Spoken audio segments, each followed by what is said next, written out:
A frontier trapper walked into the Rocky Mountains with 5 things: a belt knife, a possibles bag, a wool blanket, a flint and steel kit, a rifle. He stayed for months.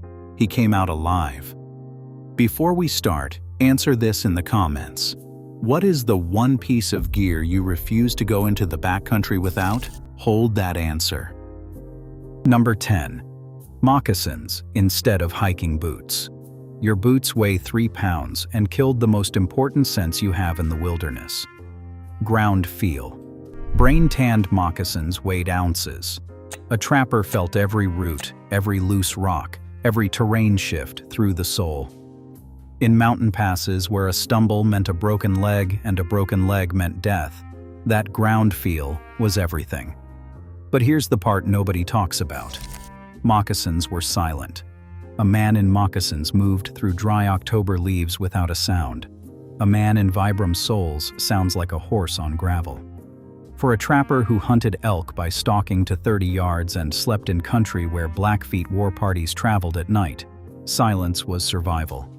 They wore out fast. A trapper burned through several pairs a season, but he made a new pair in a few hours from one deer hide. Try that with hiking boots. Subscribing costs nothing and helps more than you think.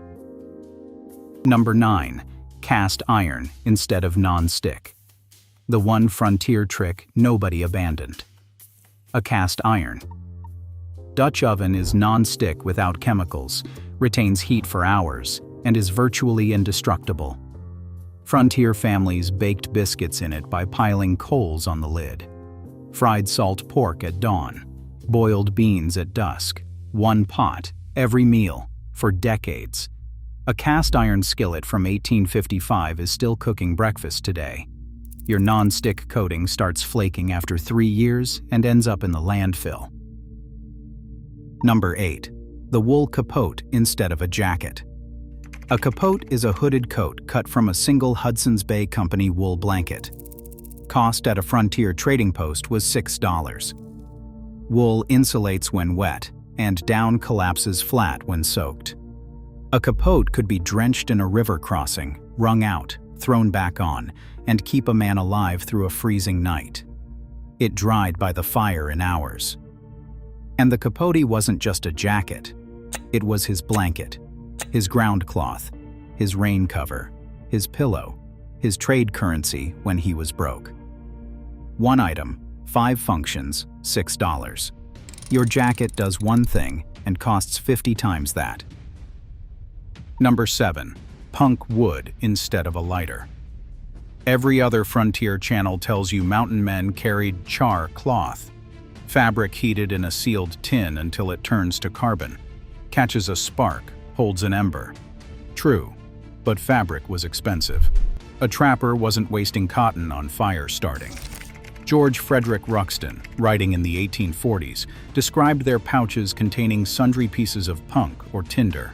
Punk, charred fungus from birch trees. Free, available in any forest. Works identically. The system beats a lighter because it's field renewable. When your bic runs dry, it's garbage. Punk can be made in 20 minutes from materials under your feet. The steel lasts a lifetime, and wind makes punk burn hotter, the exact opposite of a lighter.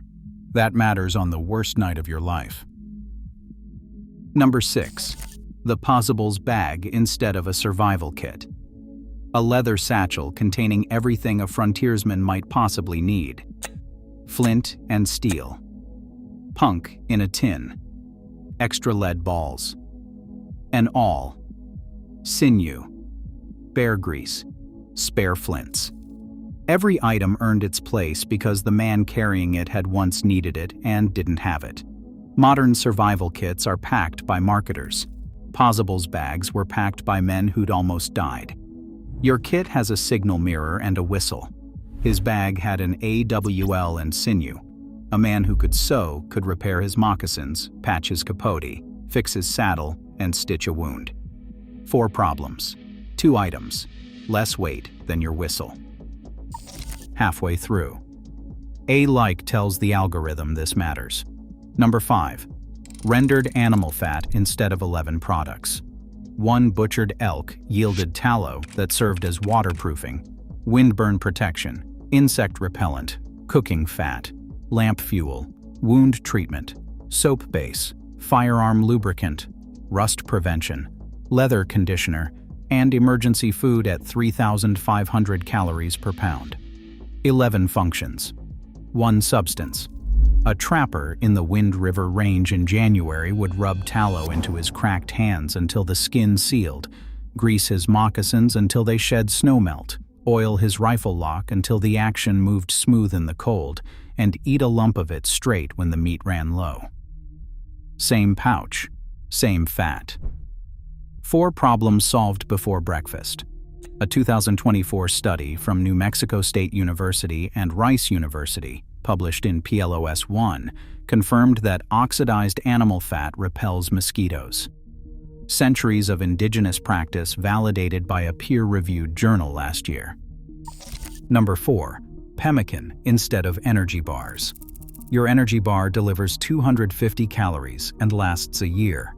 Pemmican delivers roughly 2,500 calories per pound and lasts for years. Dried meat pounded to powder, mixed with rendered tallow, packed with dried berries. The fat seals every particle in an anaerobic envelope that starves bacteria. The berries prevent scurvy. Shane Chartrand, a chef from the Enoch Cree Nation, said it plainly. Some things are not meant to taste good. They're meant to make you survive.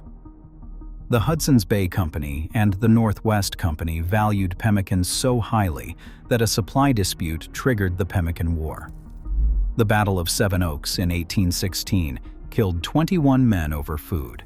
Your energy bar has never started a war. Subscribe if you want more. We cover frontier history the other channels get wrong. Number 3. Brain-tanned buckskin instead of Gore-Tex. Every animal has enough brains to tan its own hide. Brain tissue is rich in phospholipids that coat each collagen fiber, preventing the hydrogen bonding that makes rawhide stiffen. After tanning, the hide is smoked over embers. The smoke deposits aldehyde compounds that lock in flexibility and water resistance permanently. Rufus Sage wrote in 1841 that mountain men's clothes were of buckskin, gay fringed at the seams. That fringe broke up the silhouette for camouflage and wicked rainwater off the seams. Gore-Tex costs $300 to $500.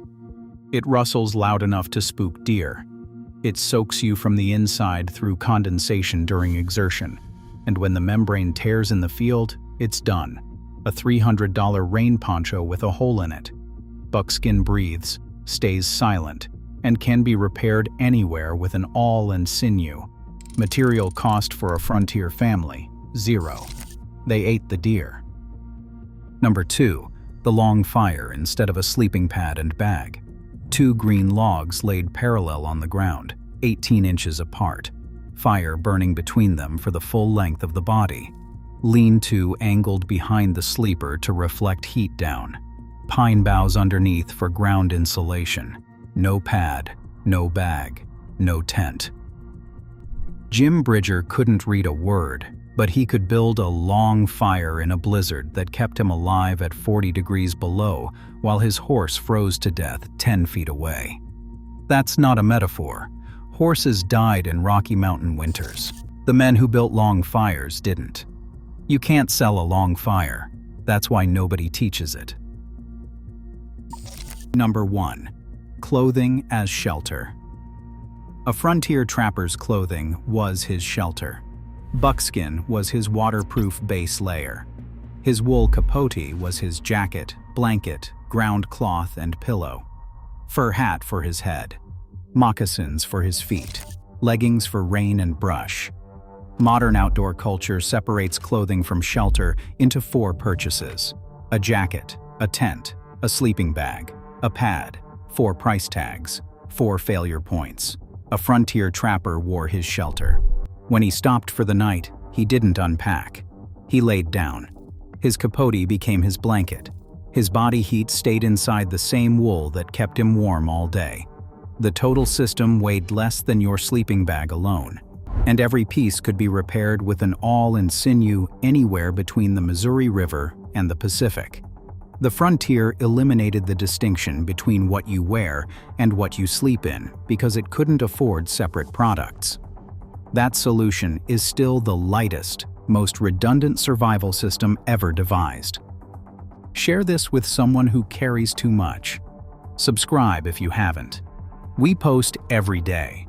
We covered the tricks that kept frontier families alive, but the weapons they carried have their own myths. That story is on screen now. What is the one piece of gear you refuse to go without? Has your answer changed? Tell me in the comments.